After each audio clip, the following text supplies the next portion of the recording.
Royal vegetable pulao మంచి nutrition value ఉన్న food ఇచ్చే సాటిస్ఫాక్షన్ వేరు కదా. సో ఇది ప్రిపేర్ చేసుకుందాం.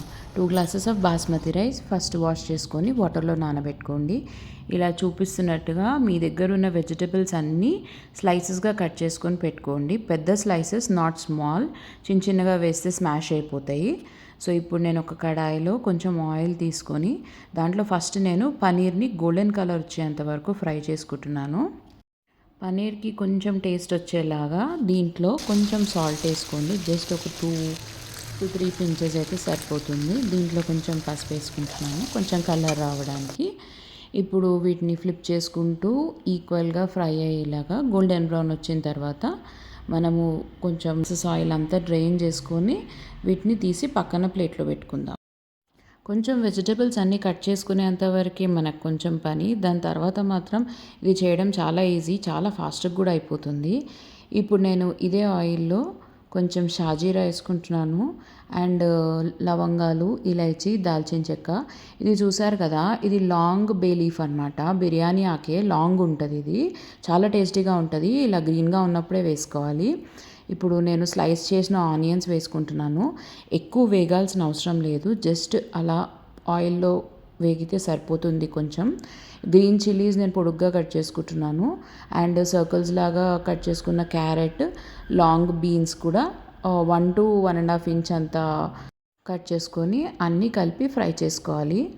సాల్ట్ యాడ్ చేసేసి ఒక్కసారి ఇలా కలుపుకొని జింజర్ గార్లిక్ పేస్ట్ కూడా వేసుకొని బాగా కలుపుకొని దాంట్లో ఇప్పుడు మనం టొమాటోస్ అనేవి బిగ్ స్లైసెస్గా కట్ చేసుకున్నాం కదా, వాటిని మనం లాస్ట్కి వేసుకుంటాము ఆల్మోస్ట్.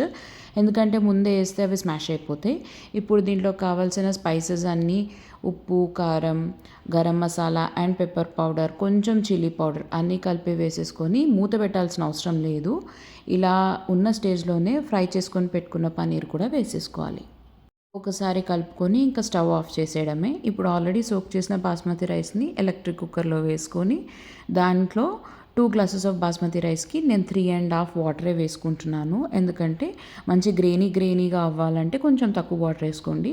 ఈ ప్రిపేర్ చేసిన మసాలా మొత్తం దాంట్లో వేసేసుకొని బాగా కలుపుకోవాలి. ఇప్పుడు కలుపుకున్న తర్వాత దీన్ని ఆన్ చేసేసేయాలి ఎలక్ట్రిక్ కుక్కర్ని. ఇప్పుడు కార్న్ ఏదైతే ఉందో ఇది మనకు లాస్ట్గా కొంచెం మిగిలిపోయిన ఆయిల్లో వేసుకొని జస్ట్ అలా సాటేలాగా చేస్తే సరిపోతుంది. దాన్ని 50% ఆఫ్ ద రైస్ ఉడికిపోయిన తర్వాత దానిపైన వేయాలి. జస్ట్ లైట్గా కలపాలంతే. ఇది బిగినింగ్లో యాడ్ చేయకూడదు, ఎందుకంటే కార్న్ అంతా మెత్తబడిపోతుంది. సో ఇప్పుడు చూసారు కదా, అది 50% కుక్ అయిన తర్వాత వేసాను. సో అది మంచిగా గ్రేనీగా మనకు రైస్ అయిపోయింది అండ్ వెజిటేబుల్స్ అన్నీ కూడా బాగా కుక్ అయిపోయినాయి. కార్న్ కూడా స్మాష్ అవ్వకుండా యాజ్ ఇట్ ఈజ్ ఇంటాక్ట్ దాని షేప్లోనే ఉంది. చూసారు కదా ఎంత కలర్ఫుల్గా ఉందో. ఇప్పుడు దీన్ని మనం ఒక మంచి ప్లేట్లోకి తీసుకొని గార్నిష్ చేసుకుందాం. ఇది మంచి కంఫర్ట్ ఫుడ్ అండి. వెజిటేరియన్స్కి మాత్రం అల్టిమేట్ ఆప్షన్. ఇది ఒక్క ఫుడ్ ఉంటే సరిపోతుంది. దీనికి ఏ కాంబినేషన్ అవసరం లేదు. పక్కన రైతా పెట్టుకుంటే సరిపోతుంది.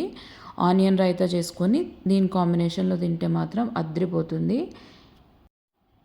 మీరు కూడా ఈ రెసిపీ తప్పకుండా ట్రై చేయండి. మంచి కంఫర్ట్ ఫుడ్ ఇది. Low calorie and diet friendly recipe కూడా. అన్ని వెజిటబుల్స్ ఉండడం వల్ల దీనికి మంచి న్యూట్రిషన్ వాల్యూ కూడా ఉంది ఈ ఫుడ్కి. చూసారా, మన రాయల్ వెజిటబుల్ పలావ్ రెడీ అయిపోయింది. మీరు కూడా ఈ రెసిపీ తప్పకుండా ట్రై చేసి మంచిగా ఎంజాయ్ చేయండి. ఇలాంటి మోర్ వీడియోస్ కోసం subscribe to my channel. Thank you.